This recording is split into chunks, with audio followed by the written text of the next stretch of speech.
Today we're releasing a stunning new knit design along with a gorgeous new yarn collection. And today I'm going to be giving away 10 skeins in various colors in our new Ephemeral Fingering collection. So if you would like to enter, just stay tuned.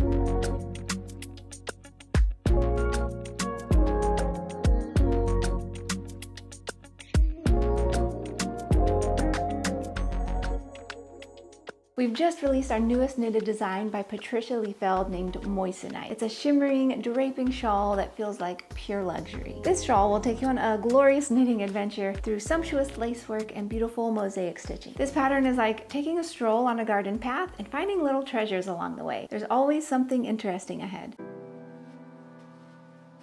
It starts with simple stockinette stitch, followed by this beautiful mosaic diamond pattern. And this lace work is so incredible. It has an almost nostalgic vibe to it and mimics a woven lattice. After the lace work, we get into this incredibly striking mosaic stitching for the center. I think you are going to love mosaic knitting if you haven't tried it yet. It's made with just knits, purls, and slip stitches, so there's no fancy finger work involved here. And here's the neat thing about this pattern: when you get to the center, the design reverses. So you walk back through more beautiful mosaic stitching, got that lovely diamond lattice, another mosaic stripe, and finally more soothing stockinette stitch. This is such a delightful pattern to knit because you're going to be learning some new skills and stitches in the first half of the shawl, and then when you get to the second half, you will be a seasoned pro. For this pattern, we chose 4 different colors. And when choosing yours, you want to make sure and choose colors with a bit of contrast so that the color work really pops. And I actually have 2 versions to show you today. This version was made in our Saturday Hues Sincere sock yarn. Our Sincere sock is a gorgeous yarn with a beautiful matte finish and a nice bouncy fullness to it. And this one was made in brand new colors of our sumptuous Ephemeral Fingering yarn. The Ephemeral Fingering yarn is a unique yarn blend that we had designed just for us. It's a plant-based yarn, a blend of Peruvian Pima Cotton and Lyocell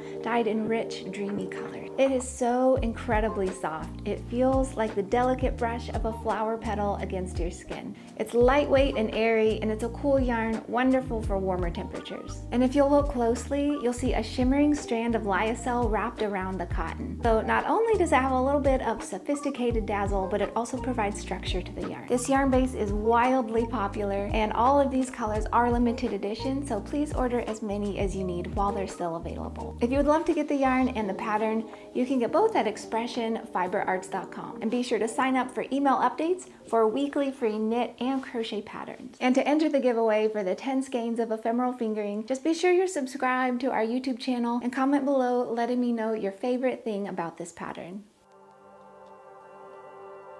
As I said, this pattern is a delight to knit. It starts with a German twisted cast on, so here's how you work that. To get started with the German twisted cast on, we'll begin like you would with a long tail cast on. So here's my tail, here's my working yarn over here. So you're gonna position it just like you would a long tail cast on. And you can start with a slip knot, but I almost always just start by twisting my yarn around like so. So to begin, we're gonna go under both strands on our thumb. Swing your needle up and down through the strands on your thumb. And then up and over the yarn on your index finger. And then I like to rotate my thumb down to sort of open up that loop. And you're going to bring your needle down through that loop. Let go with your thumb, and then you can tighten up that stitch on your needle. So we'll do it again. Under both strands on your thumb, down through the middle, up and over the strand on your index finger, drop your thumb down, and bring it down through the strands on your thumb and tighten it up. Under both strands, down between them, over the strand on your index finger, drop your thumb down so that you can slide between those loops. And you're just going to continue repeating that for the number of stitches required in the pattern. I also wanted to show you how to read the chart for this pattern. You'll want to keep in mind when reading this chart that unlike many other charts, you're going to work the symbols as shown. They don't change depending on if you're on the right or wrong side of your work. So when you see this symbol, you're going to work a knit stitch, regardless of if you're on the right side or the wrong side. When you see this stitch, you're going to purl it. Again, doesn't matter which side of your work you're on. Also, in order to make the chart a little easier to read for you, the parts in blue are the stitches that you're going to repeat across your row. I also wanted to show you a bit of the mosaic knitting in case you're new to this technique. So here's how you work a few rows of section 2, the mosaic diamond. I'm going to start with row 1 of section 2, the mosaic diamond. With color B, we're going to start by purling the first stitch. Purl, knit, and purl. Then you're going to slip your stitch marker, and we're going to knit 5. 1, 2, 3, 4, 5. Then you're going to repeat across your row, slip 1, knit 9. So to slip 1, when you're on the right side of your work, which we are on this row, your yarn will be in the back to slip, and you're going to slip as if to purl. So just boop from one needle to the next, then knit 9.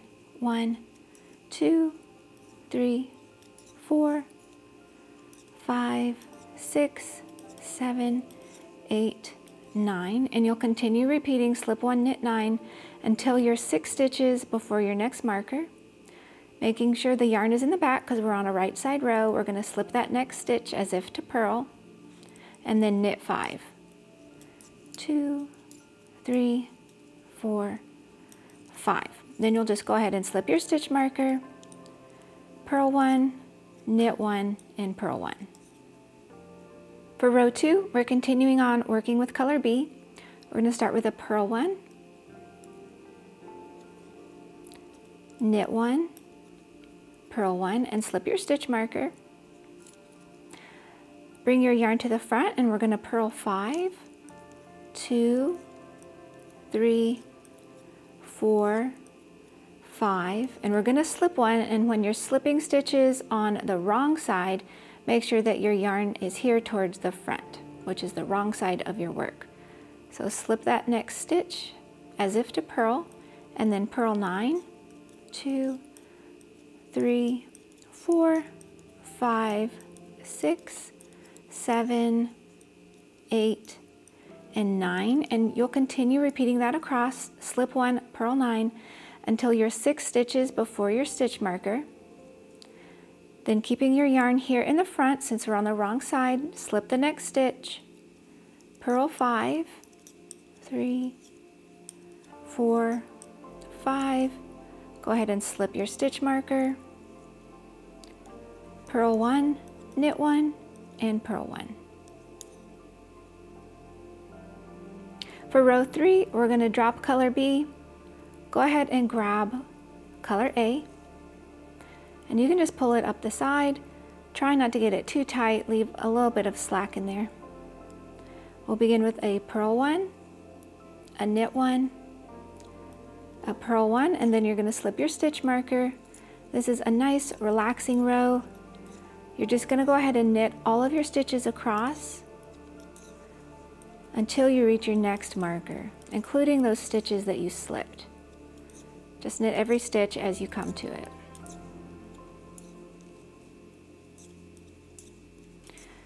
When you reach your next stitch marker, you're just going to go ahead and slip that, and we're going to work our border stitches over here, which are purl 1, knit 1, and purl 1. For row 4, continuing on with color A, we're going to start with a purl 1, a knit 1, and a purl 1, just like we've been doing. Go ahead and slip your stitch marker, and you'll begin with a knit 4, 1, 2, 3, 4, and then you're going to repeat across your row, purl 3, knit 7, purl 2, 3, knit 7, 1, 2, 3, 4, 5, 6, and 7, and you're going to continue repeating purl 3, knit 7 until you are 7 stitches from your next stitch marker. Then you'll purl 3, knit 4, 2, 3, 4, and then of course we're going to go ahead and slip our stitch marker and work purl 1, knit 1, purl 1. So you'll see the stitches that we slipped are starting to form this beautiful design here on the front, And as you continue with the remainder of the rows, which are just as simple as these, you're gonna see the rest of the diamond taking shape. I am so excited for you to try this pattern. I really think this is gonna be a wonderful knitting journey for you, and the end result is so striking. It would be an amazing gift to give to a friend or a treasured item to keep for yourself. Happy knitting, my friend, and I will see you next week with another new pattern. Bye!